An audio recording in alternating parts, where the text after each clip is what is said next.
Hey guys எல்லாருக்கும் வணக்கம். நான் உங்கள் கணேஷ் காந்தி. ஸோ இப்போ நிஃப்டி வாங்கலாமா, ரொம்ப டவுன் போயிடுச்சு, ரொம்ப கரெக்ஷன்ஸ் வந்துடுச்சு, அதிகமான ஃபால்ஸ்லாம் வந்துடுச்சு அப்படின்னு சொல்லிட்டு நிறையா பேர் கேட்டுக்கிட்டே இருந்திருந்தாங்க. ஸோ இப்போ நம்ம நிஃப்டி என்ட்ரு ஆகலாமா அப்படின்னு கேட்டிங்கன்னா இப்போ நம்ம வாங்கலாம்.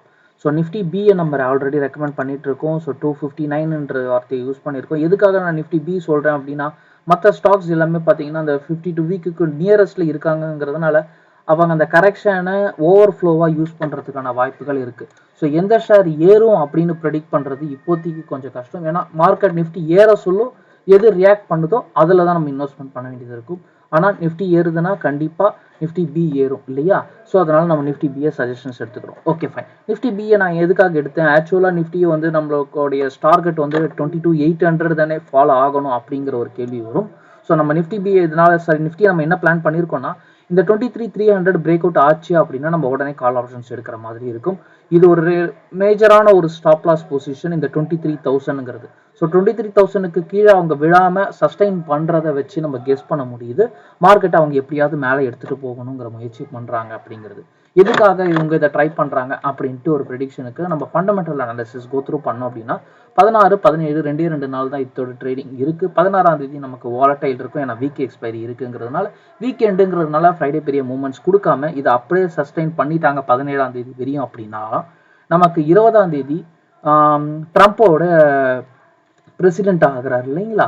ஸோ அதோடைய மூமெண்ட்டு யூஎஸ் மார்க்கெட் நாஸ்டாக் வந்து ஒரு ஷார்ட் அடிக்கும், ஒரு சடன் ஷார்ட் அடிக்கும் மேலே இல்லைங்களா? கீழே இறங்கிட்டு உடனே மேலே ஏறும், அதை பார்த்துருப்பீங்கல்ல. அந்த மாதிரி இந்த நிஃப்டியும் கீழே இறங்கிட்டு மேலே ஏறுறதுக்கோ இல்லை வேகமாக மேலே ஏறுறதுக்கோ அதிகமான வாய்ப்புகள் இருக்குது. ஸோ நிஃப்டி பிரசிடென்ட் ஆன உடனே ஒரு மீட்டிங் மாதிரி அவர் பேசுவார். அப்போ பேச சொல்ல இந்தியாங்கிற வார்த்தை அவர் வாயில் வந்தது அப்படின்னாலே ஆட்டோமேட்டிக்காக நமக்கு இந்தியன் மார்க்கெட்டுக்கு ஒரு சடன் ஹைக் ஒன்று கொடுக்கும். புரியுதுங்களா? அதனால இப்போ நம்ம கவனத்தை இதில் செலுத்தலாம். சரி, இப்போ நான் இப்போ ஸ்டாக்கு தான் வாங்கணும், எனக்கு அதிகமாக லாபம் தான் வேணும், எனக்கு வேறு சாய்ஸே இல்லை அப்படின்னா ஐடி செக்டர்ஸில் அதிக கவனம் செலுத்துங்க. எஸ்பெஷலி டிசிஎஸ்ல கவனம் செலுத்துங்க. ஏன்னா டிசிஎஸ்ங்கிறது ஃபாரின் ஐடி கம்பெனி கிடையாது, இந்தியன் ஐடி கம்பெனிஸ். இந்தியாவில் இருக்கிற இந்திய நிறுவனங்களை நம்பி பயணிக்கிற கம்பெனி தான் டிசிஎஸ். அதனால டிசிஎஸ் கவனம் செலுத்துங்க. ஏன்னா மற்ற ஐடி கம்பெனிஸ் பார்த்தீங்கன்னா அமெரிக்காவில் வந்து இந்த கிரீன் கார்டு இதெல்லாம் ஒரு இஷ்யூஸ்லாம் போயிட்டு இருக்குங்கிறதுனால ஃபாரின் ஐடி கம்பெனிஸ் மேலே நம்ம அதிக கவனம் செலுத்த வேண்டாம். அதனால இந்தியன் ஐடி கம்பெனிஸ் மேலே எஸ்பெஷலி டிசிஎஸ் மேலே அதிக கவனம் செலுத்துங்க. அதுக்கப்புறம் பார்த்தீங்கன்னா மாருதி கவனம் செலுத்துங்க, டாடா மோட்டார்ஸில் கவனம் செலுத்துங்க.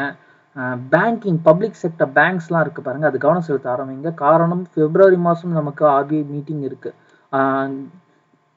ஃபினான்ஸ் மினிஸ்டரோட டிஸ்கஷனும் இருக்குங்கிறதுனால பப்ளிக் பேங்கிங் செக்டார்ஸ் ஒரு க்ரோத் கொடுக்கறதுக்கான வாய்ப்புகள் இருக்கும். ஸோ இந்த இந்தியன் ஓவர்சீஸ் பேங்க்கு, இந்தியன் பேங்க்கு, யூனியன் பேங்க்கு இதிலெல்லாம் நீங்கள் கொஞ்சம் இன்வெஸ்ட்மெண்ட் பண்ணி வைக்கலாம். அஃப்கோர்ஸ் நம்ம நிறுவனங்கள் நஷ்டத்தில் இயங்கி கொண்டு இருந்தாலும் அது உங்களுக்கு லாபத்தை கொடுக்கறதுக்கான வாய்ப்புகள் அதிகமாக இருக்குங்கிறதுனால இப்போ அந்த மாதிரி ஸ்டாக்ஸில் இன்வெஸ்ட்மெண்ட் பண்ணிங்கன்னா சூப்பராக லாபம் பார்க்கலாம். வேறு ஏதாவது டவுட்ஸ் இருந்தால் கீழே கமெண்ட்ஸில் கொடுங்க. மற்ற எல்லாமே நம்ம நெக்ஸ்ட் வீடியோவில் பார்க்கலாம். அஃப்கோர்ஸ் டெலகிராமில் நம்ம லைவ் போயிட்டுருக்கு. தேங்க்யூ, பாய்.